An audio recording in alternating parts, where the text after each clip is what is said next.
ఈ ఉదయకాల సమయంలో ప్రభు సన్నిధిలో ఈ విధంగా ప్రభు యొక్క అమూల్యమైన శ్రేష్టమైన వాక్యాన్ని ధ్యానించుకునే ఈ చక్కటి అవకాశాన్ని ఈ ఉదయకాల సమయంలో కనికరము కలిగిన ప్రభు మన జీవితాల్లో మన పట్ల ఆయన మనకందరికీ చూపించుచున్న ఆ మహిమను బట్టి కనికరాన్ని బట్టి దేవునికే మహిమ ఘనత ప్రభావాలు మనము చెల్లించబద్దులమై ఉన్నాం.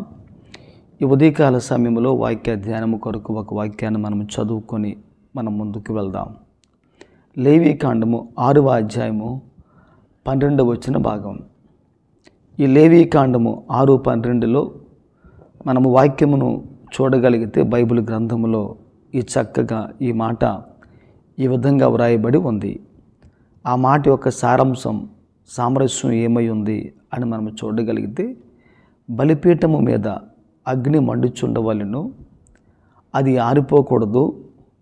ప్రతి ఉదయమున యాజకుడు దాని మీద కట్టెలు వేసి దాని మీద దహన బలి ద్రవ్యమును ఉంచి సమాధాన బలియగు పశువు క్రొవ్వును దహింపవలను అని ఆ మాట మనం చూడగలుగుతూ ఉంటున్నాం. ఈ యొక్క లేవీకాండం 6:12లో వాక్యములో మనం చూడగలిగితే, బలిపీఠము మీద అగ్ని ఎప్పుడు కూడా అది మండుచుండాలి, అది ప్రకాశించాలి, ఆరిపోకూడదు అని చెప్పి మోసే తన ప్రజలకు, తన జనాంగానికి, జనసమూహానికి అంతటికి కూడా ఆయన ఆ విధంగా ఆజ్ఞాపిస్తూ ఉంటున్నాడు. ఎందుకు ఈ మాట భక్తుడు చెబుచున్నాడు అని మనం చూడగలిగితే, బలిపీఠము మీద నిప్పు ఎప్పుడు కూడా మండుతూ ఉండాలి, అది ఆరిపోకూడదు, అది ప్రకాశమానంగా ఉండాలి అని ఈరోజు ఈ వాక్యములో మనం ఈ మాటను చూడగలుగుతూ ఉంటున్నాం. ఒకవేళ బలిపీఠము మీద ఆ నిప్పు ఆరిపోతూ ఉంటే, అగ్ని ఆరిపోతూ ఉంటే, యాజకుడు వచ్చి ఆ బలిపీఠము మీద మరికొద్దిగా కట్టెలు వేసి అది మండే విధంగా చేయాలి అని ఇక్కడ వాక్యములో మనం ఈ మాటను చూడగలుగుతూ ఉంటున్నాం.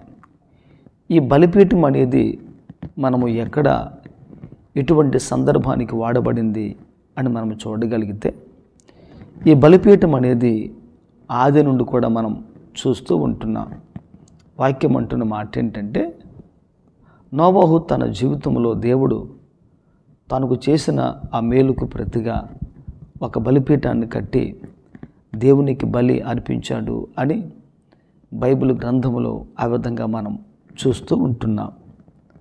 అదేవిధంగా మన పితరులు కూడా అనేకమైన ప్రాంతాలు, స్థలాలు వారు సంచరించి వారు చూసుకుంటూ వచ్చినప్పుడు కూడా దేవుడు వారిని కాచి కాపాడి కనికరించి దీవించిన విధానాన్ని బట్టి అనేక మంది ప్రజలు ఆయా స్థలాల్లో బలిపీఠాన్ని కట్టి యెహోవాకు బలిని అర్పించి వారి కృతజ్ఞతను దేవునికి ఆ విధంగా తెలియజేసుకుంటూ ప్రజలు ఆ విధంగా వచ్చారు అని మన వాక్యంలో చూడగలుగుతూ ఉంటున్నాం. అనగా ఒక మాటలో చెప్పాలంటే, ఈ బలిపీఠం మీద అర్పించబడే ఈ బలి ఏ విధంగా అర్పించబడుతుంది అని మనం చూడగలిగితే, బైబిల్ గ్రంథములో దేవుడు చేసిన మేలుకు కృతజ్ఞతగా, దేవుడు చేసిన మేలుకు ప్రతిగా దేవుని సన్నిధిలో దేవునికి ఏదైనా చెల్లించాలి అని ఒక మనుషుడు ఆ విధంగా ఆలోచన చేస్తూ ఉంటున్నప్పుడు, ఆ విధంగా ప్రజలు బలిపీఠం మీద బలిని దేవునికి అర్పిస్తూ వస్తూ ఉండేవారు. అయితే ఇక్కడ మన వాక్యంలో చూడగలిగితే, ఈ లేవీకాండము 6:12లో మన వాక్యాన్ని చూడగలిగితే, ఈ 6:12లో వాక్యం అంటున్న మాట ఏంటంటే, బలిపీఠము మీద ఎప్పుడు కూడా అగ్ని ఆరిపోకూడదు, అగ్ని మండుచూ ఉండాలి, ప్రకాశిస్తూ ఉండాలి, ప్రజ్వలిస్తూ ఉండాలి అని మనము వాక్యంలో చూడగలుగుతూ ఉంటున్నాం. వాస్తవానికి బలిపీఠం ఏది అని మనం చూడగలిగితే, ఈ బలిపీఠం అనేది రోమా 12:1 ప్రకారంగా యేసుక్రీస్తునకు సాదృశ్యంగా ఉంది. అదేవిధంగా ప్రార్థించే ప్రతి క్రైస్తవుని యొక్క హృదయానికి, మనస్సుకు కూడా ఈ యొక్క బలిపీఠం ఒక సాదృశ్యంగా ఉంది. ప్రతి క్రైస్తవుడు కూడా దేవుని కొరకు మండే వ్యక్తిగా, మండబడే వ్యక్తిగా, దేవుని కొరకు రేపబడే వ్యక్తిగా ఒక వ్యక్తి ఉన్నట్లయితే తన మనస్సు, తన హృదయం దేవునికి ఒక బలిపీఠంగా ఆ విధంగా మార్చబడుతుంది. ఆ బలిపీఠం మీద బలి అర్పించినప్పుడు నిజంగా ఆ బలి దేవుడు ఆస్వాదించి అంగీకరిస్తాడనే వాక్యంలో మనం చూడగలుగుతూ ఉంటున్నాం. మరొక మాటలో చెప్పాలంటే ఈ బలిపీఠం మీద ఉన్న అగ్ని ప్రార్థనా జీవితానికి సాదృశ్యము అని చెప్పుటిలో ఎంత మాత్రం కూడా సందేహం అనేది లేనే లేదు. దేవుని మందిరములో, గుడారములో బలిపీఠం ఉంది. బలిపీఠం మీద బలి ఎప్పుడు కూడా ఆ విధంగా అర్పించబడుతూ ఉంటాయి, హోమములు అర్పించబడుతూ ఉంటాయి. అయితే ఆ బలిపీఠం మీద ఉన్న ఆ నిప్పు ఎప్పుడు కూడా ఆరిపోకుండా ఆ విధంగా ఉండే నిమిత్తం యాజకుడు ఎప్పుడు కూడా కట్టెలు దాని మీద వేయాలి అని ఈరోజు ఈ మాటల్లో మనం ఆ విధంగా చూడగలుగుతూ ఉంటున్నాం.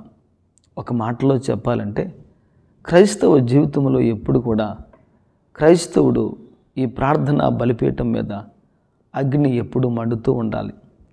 ప్రార్థనా బలిపీఠం ఎప్పుడు కూడా అది పడిపోకుండా, చెడిపోకుండా, పతనం అయిపోకుండా దేవుని కొరకు ఎప్పుడు కూడా ఆ బలిపీఠాన్ని కట్టుకుంటూ, నిర్మించుకుంటూ ఒక క్రైస్తవుడు దేవుని కొరకు ఒక మంచి ప్రార్థనా యోధునిగా మార్చబడాలి అని ఈరోజు ప్రభులు వారు ఆ విధంగా ఆలోచన కలిగి ఉన్నారు.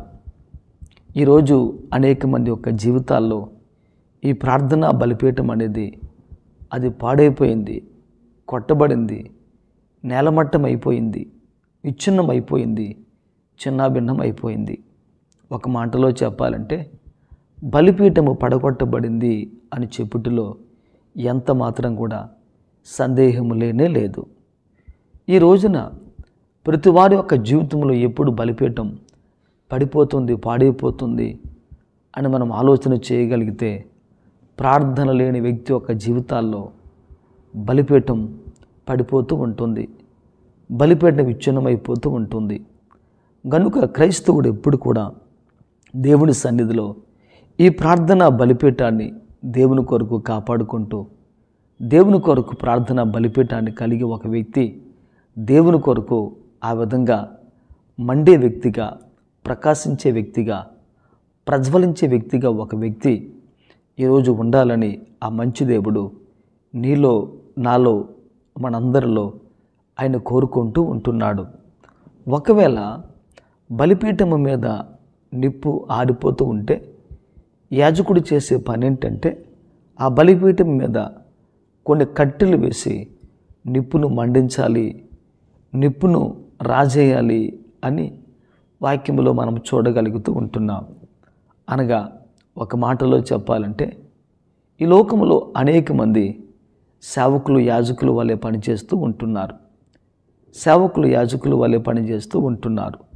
దేవుని పరిచర్య, దేవుని సన్నిధిలో ప్రభు వారికి ఇచ్చిన ఆ పరిచర్య నమ్మకంగా చాలామంది చేసుకుంటూ ఆ విధంగా విశ్వాసపు జీవితంలో చాలామంది ముందుకు వెళ్ళిపోతూ ఉంటున్నారు.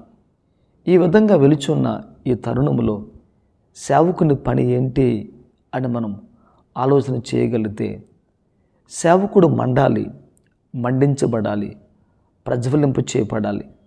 అదేవిధంగా మండే సేవకుడు మరొక వ్యక్తిని దేవుని కొరకు మండించాలి అని ఈరోజు బైబిల్ గ్రంథం ఆ విధంగా సెలవిస్తూ ఉంది.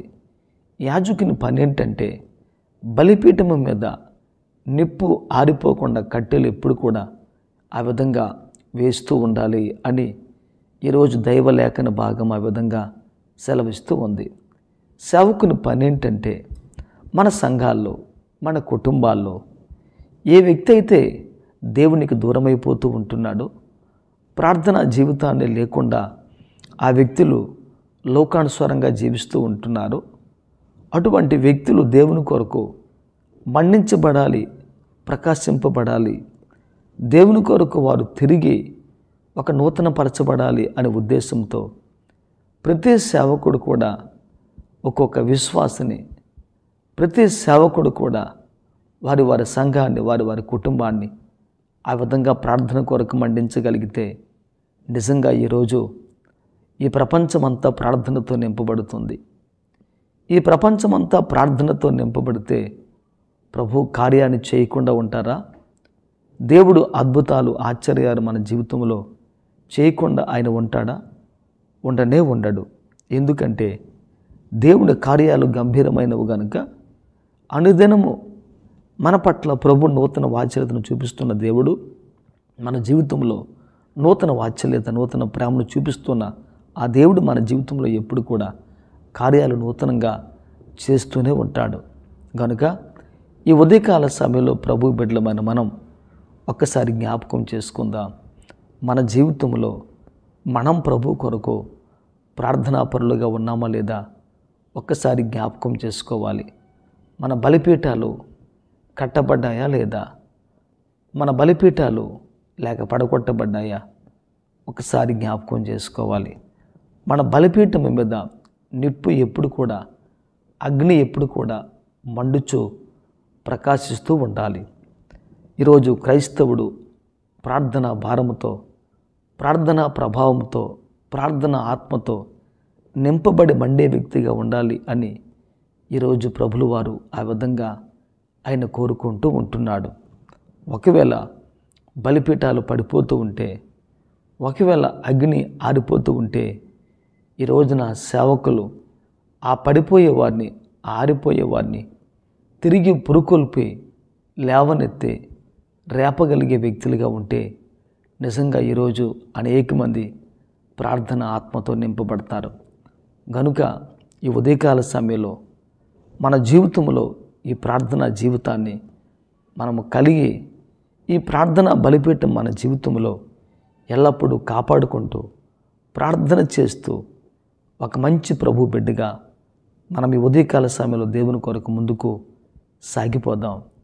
అట్టి కృప మన జీవితంలో దేవుడు సహాయం దయచేసి దీవించి ఆ మహోన్నతమైన దేవుడు ఆశీర్వదించునుగాక.